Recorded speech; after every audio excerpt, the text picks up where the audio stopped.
présenter l'exposition du musée Tommy Ungerer, Centre international de l'illustration, qui porte sur deux artistes, Frank Hopman et Michel Kiszka. Alors pourquoi réunir ces deux artistes sous l'égide de Tommy Ungerer? Eh bien parce qu'ils ont tous les deux la même exigence graphique que leur aîné et qu'ils ont tous les deux la même impertinence, la même veine satirique que leur illustre aîné. Frank Hopman est un dessinateur allemand qui œuvre dans l'illustration, pour l'édition, la presse, également dans l'affiche. Michel Kiszka est un cartooniste, aussi bien pour la télévision israélienne que pour les médias et pour la presse. Michel Kiszka et Frank Hopman, tous les deux, ont pris Tommy Ungerer comme un aîné, en tout cas comme un modèle. Réunir ces deux artistes était peut-être un petit peu délicat, mais en montant cette exposition, en travaillant sur cette exposition, nous nous sommes rendus compte que leurs images fonctionnaient extrêmement bien ensemble. Et je vous propose une promenade, un parcours dans l'exposition au fil des images.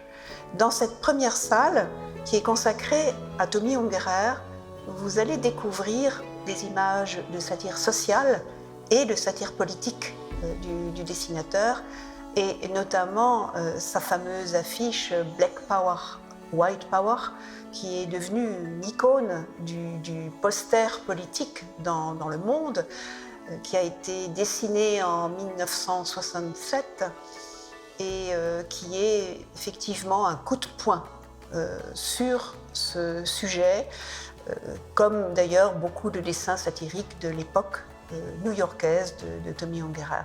Vous découvrirez aussi quelques dessins de sa série The Party, qui sont une critique féroce de la High Society de New York dans les années 1960. Frank Hopman est l'un des deux dessinateurs que nous présentons au musée Tommy Ungerer, Centre international de l'illustration.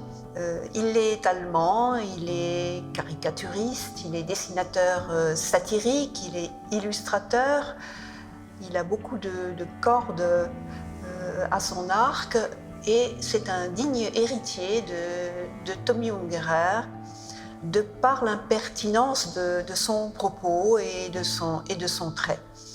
L'un des procédés satiriques que Frank Hopman met en œuvre dans ses dessins, c'est celui de la grosse tête, ce qu'on appelle aussi de la grande gueule. Cela lui sert pour les caricatures politiques, du monde politique, du monde artistique, du monde culturel. Et c'est ce que nous voyons ici dans cette salle du musée. On y voit aussi bien des présidents de démocraties comme la France et l'Allemagne que des artistes plasticiens comme Joseph Beuys, comme Picasso, ou des musiciens comme Tchaïkovski ou comme Beethoven. Frank Hopman a le don de restituer, comme tout bon dessinateur satirique, les traits marquants de chaque personnalité qu'il prend pour cible. Frank Hopman s'est aussi exprimé dans la satire sociale. Et pour la satire sociale, il utilise un vieux procédé qui remonte à l'Antiquité, à l'Égypte ancienne même, et qui est celui de l'animalisme. L'animalisme qui consiste à doter des personnages humains d'attributs, d'appendices animaux. C'est ce que nous voyons ici dans cette salle de l'exposition. Frank Hopman a jeté son dévolu principalement sur deux animaux qu'il adore, le cochon et la mouche. Et grâce au cochon et à la mouche, il dépeint les travers de la société humaine. Pour cela, il utilise des techniques graphiques qu'il aime, notamment le dessin à l'encre de Chine et les lavis d'encre de couleur, voire les acryliques, qu'il mélange, qu'il associe dans des formats très différents parfois les uns des autres. Dans ce sens, on pourrait dire que Frank Hopman est un continuateur également de dessinateurs expressionnistes allemands. On pense principalement au dessinateur expressionniste allemand Georg Gross.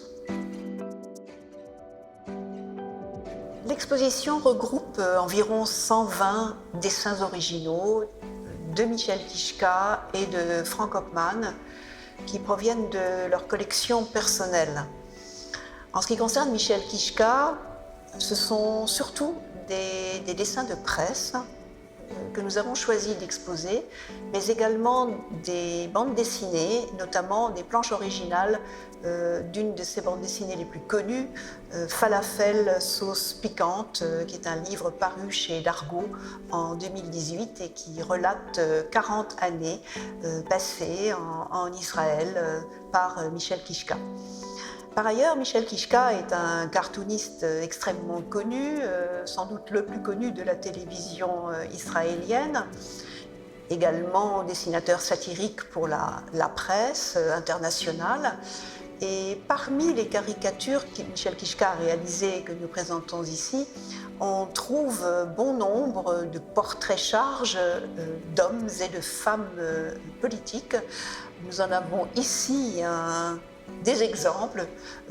Je laisserai le soin aux visiteurs de les identifier et de les reconnaître.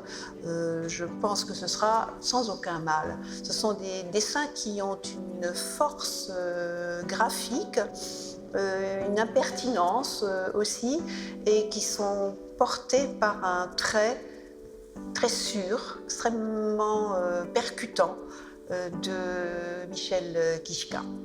Michel Kiszka a non seulement dessiné des caricatures de personnalités, de l'actualité contemporaine, mais il a également réalisé des illustrations pour l'édition, et c'est ce que nous voyons ici dans cette salle, puisqu'il s'agit d'un ensemble de dessins pour un ouvrage sur Shakespeare. C'est un ouvrage qui est sorti en 2000, à l'époque où l'on a redécouvert des sonnets qu'on a attribués à Shakespeare.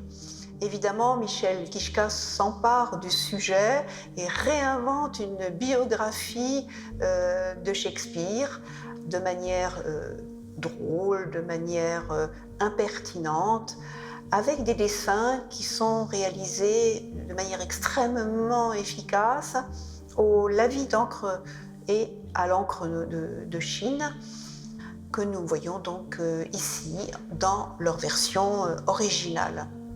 Ce qui est présenté également dans cette salle, ce sont les maquettes qui ont servi à l'exécution de cet ouvrage.